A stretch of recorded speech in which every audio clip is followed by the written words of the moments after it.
Quiet now, no noise, Zul'jin warned his brethren.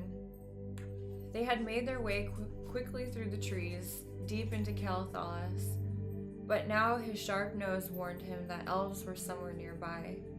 Accordingly, he slowed, setting each foot carefully on the branch he trod, axes held tightly in his hands to avoid any chance of their rattling as he moved. He did not want the elves to know they were there, not yet. All around him, the other Amani trolls crept just as quietly, weapons at the ready. Most of them wore big grins, revealing their triangular teeth, and Zul'jin understood completely. They were within the elves' own homeland.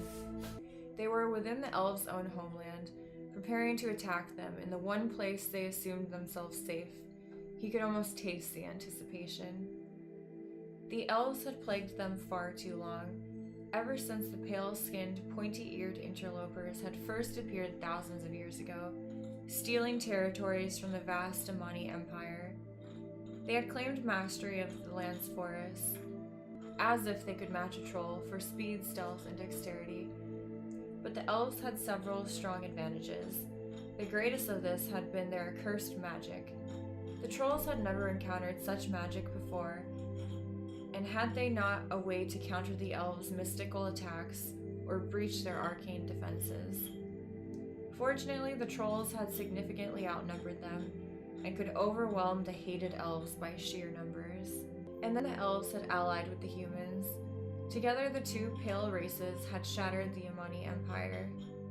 They had laid waste to troll fortresses and slaughtered thousands of his ancestors. Zul'jin snarled at the thought, the sound fortunately absorbed by his thick scarf. Before the war, his people had been numerous and powerful, and had controlled much of the land.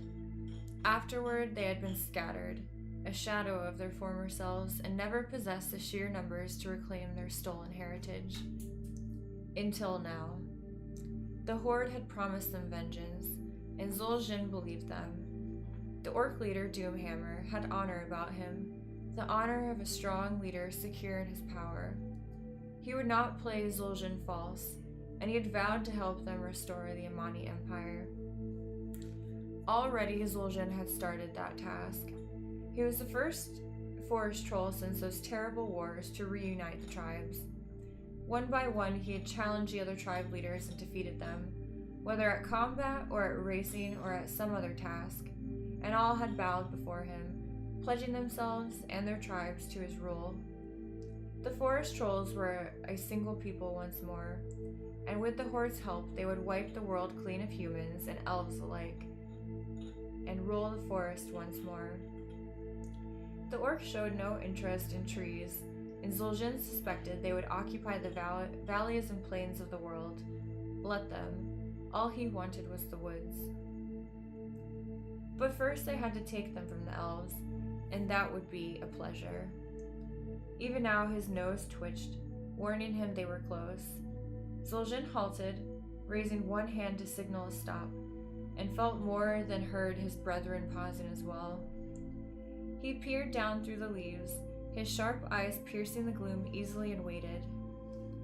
There, a flicker of movement appeared below, and something passed into his range of vision on the forest floor. Whatever it was cloaked in browns and greens like the trees, but he caught a glimpse of a paler color beneath, and it made no sound as it stepped, walking across leaves and brush as if they were smooth stone. An elf. Another emerged behind the first, and then a third and a fourth. Soon a full hunting party was passing below, 10 in all, and they did not look up. Secure in their own forests, it did not occur to the elves to be wary. Zul'jin grinned. This would be easier than he had thought. Signaling his kin, he returned his axes to their sheaths and dropped quietly to a lower branch, and swung from that one down to a third. Now he was less than 20 feet above the elves and could see them clearly, their cloaks streaming behind them. They carried the accursed bows and arrows of their kings slung across their backs, but their hands were empty. They did not suspect what lurked above them. Zul'jin dropped down from the trees, drawing his axes as he moved. He landed easily on the balls of his feet, right between two elves, and slashed at both before they could react. His first blow took the one facing him in the throat, while his second blow bit deep into the skull of the one before him. Both fell, blood spraying the leaves. The other elves turned, shouting in surprise, and reached for their own weapons. But now Zul'jin's brethren fell upon them, axes and daggers and clubs at the ready. The elves twisted and dodged, desperate to get enough space to draw their swords or string their bows, but the trolls did not give them the chance. The elves were quick, but the trolls were taller and stronger, and grabbed the rangers before they could get away. One elf did manage to twist free. He took 2 steps away and turned, using a tree for cover. Zul'jin expected the elf to go for his bow, but instead his hands fell to a long horn hanging from his belt. The ranger lifted the horn to his lips and blew a mighty blast, but it was cut short as one of the other trolls stabbed the elf in the stomach, and the blast turned to a faint wheeze as the ranger collapsed, blood spilling from his mouth as well as his gut. The skirmish was over. Zul'jin reached down and cut an ear from the first elf he had slain, adding it to the pouch at his waist. Later he would dry the ear and string it onto his necklace with the others, to show his prowess, but for now they had other tasks. "Come," he told his kin, who were laughing and amusing themselves by tearing off ears and hair and other parts from the fallen elves. Several had appropriated the elves' long, slender swords as trophies. Such weapons were pretty enough, but not sturdy enough for the trolls' powerful thrusts. "More elves be comin'," Zul'jin warned them. "Back to the trees. We lead them on a chase, keep them busy." He grinned, and his brethren answered with fierce expressions of their own. "Then we killed them all." Quickly, the forest trolls leaped up, grabbing low branches with their long-fingered hands and pulling themselves up onto the cover of the leaves. They swung up and away, leaving the bodies and the blood behind, their eyes alert and noses sniffing for any hint of approaching elves. Zul'jin was not worried. He knew the other elves would come soon, and they would be ready. It had been a long time since he had spilled elf blood, and the brief battle had renewed his thirst for more. His kin felt the same, and many were snapping their jaws and flexing their fingers, eager for another fight with the pale-skinned elves. Soon, Zul'jin assured himself quietly. They would have a chance to kill as many elves as they wanted. The forest would run red with blood, and the elves would know the fall of their own empire, just as the trolls had felt theirs die so long ago. And he, Zul'jin, would be responsible. He would hold the Elf King's head high so it could see its people's death, just before he devoured it whole. He could hardly wait. "Is it ready?" Gul'dan asked impatiently. A short distance away, Cho'Gall shook both his heads. The massive ogre grunted and shoved his enormous shoulder, pushing the last runestone fragment another across the thickly grassed clearing. "Now it's ready," he called out, straightening and rubbing the shoulder with one hand. Gul'dan nodded.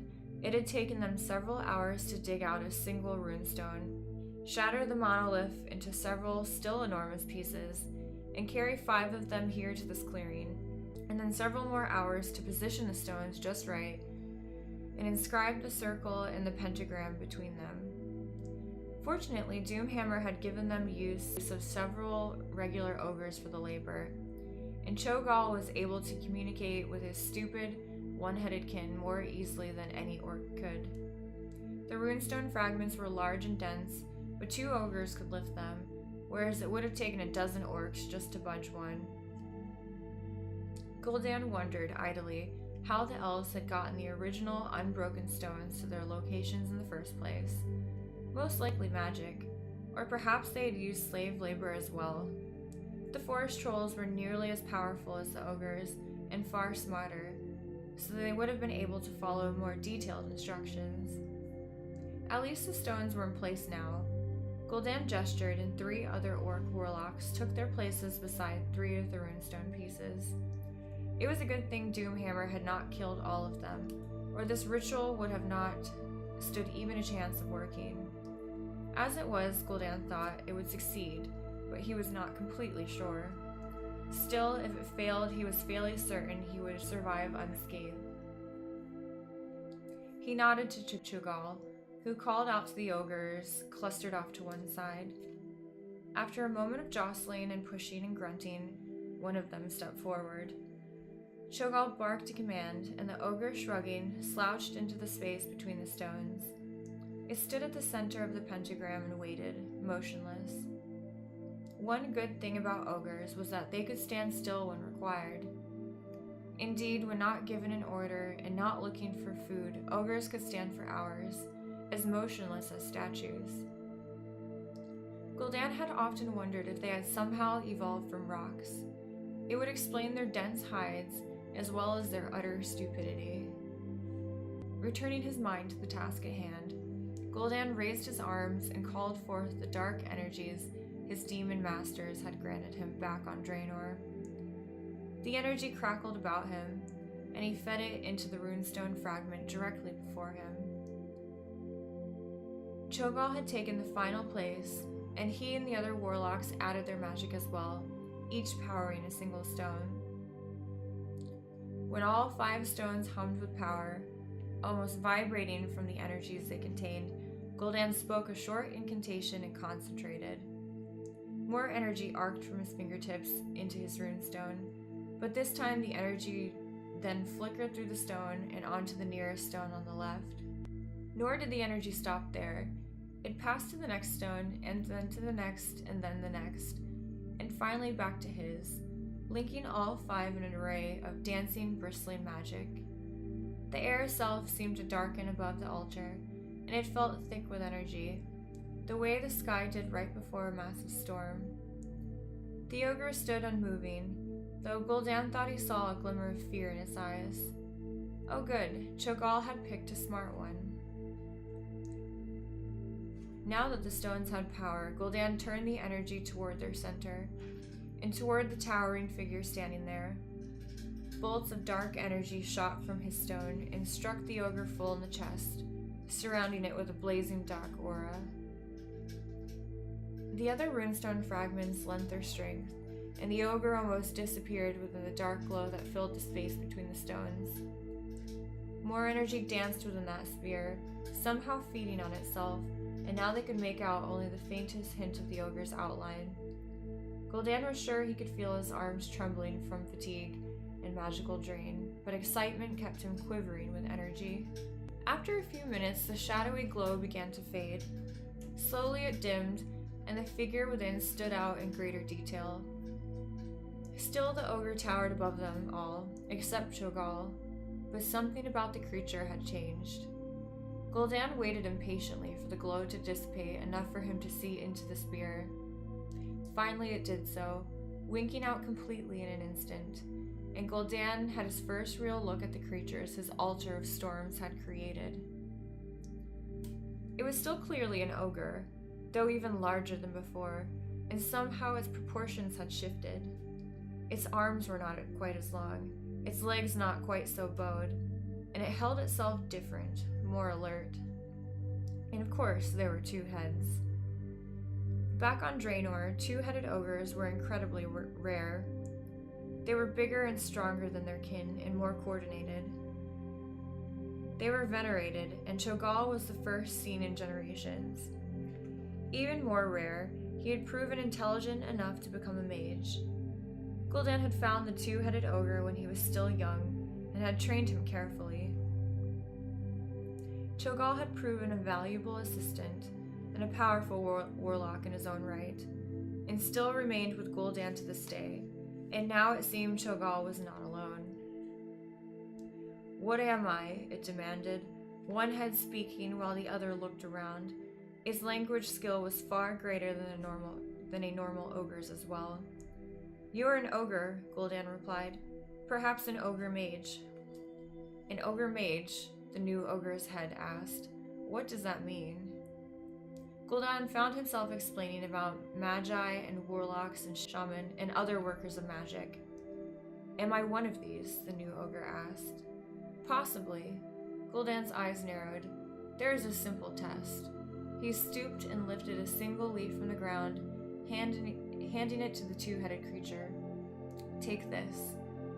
The ogre took the leaf with surprising skill, showing that his dexterity had dramatically increased as well. "Now concentrate on the idea of fire, of heat and flame," Gul'dan told the ogre. The ogre frowned with both faces, studying the leaf. Then it nodded slightly, first one head, then the other. "Good," Gul'dan spoke softly, not wanting to break the creature's concentration. "Now bring that flame to life. Let it claim the leaf, the fire licking across it, the heat warming your skin, almost burning your fingers." He watched as a spark appeared near the middle of the leaf and rapidly grew to a small flame that spread hungrily. The leaf shriveled, turning dark and brittle in seconds as the fire consumed it.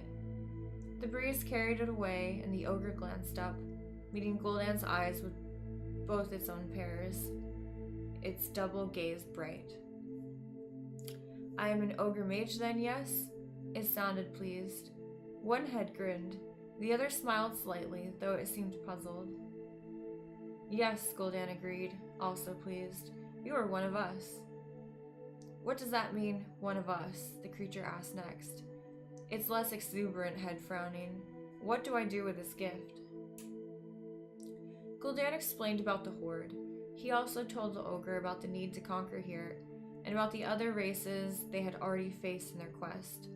The ogre mage listened quietly, absorbing every detail. "You created me," the ogre said at last. It was not a question, but Gul'dan nodded. "I am your creature then," the ogre affirmed. "I will serve you. Your cause is my cause. Tell me what to do." Inside, Gul'dan rejoiced. It was exactly as he'd hoped. By shaping the two-headed ogre with his own magic, he had formed a bond between them. The creature was completely loyal. Outwardly, however, he was careful not to show too much glee. Instead, he simply gestured for Cho'Gall to approach.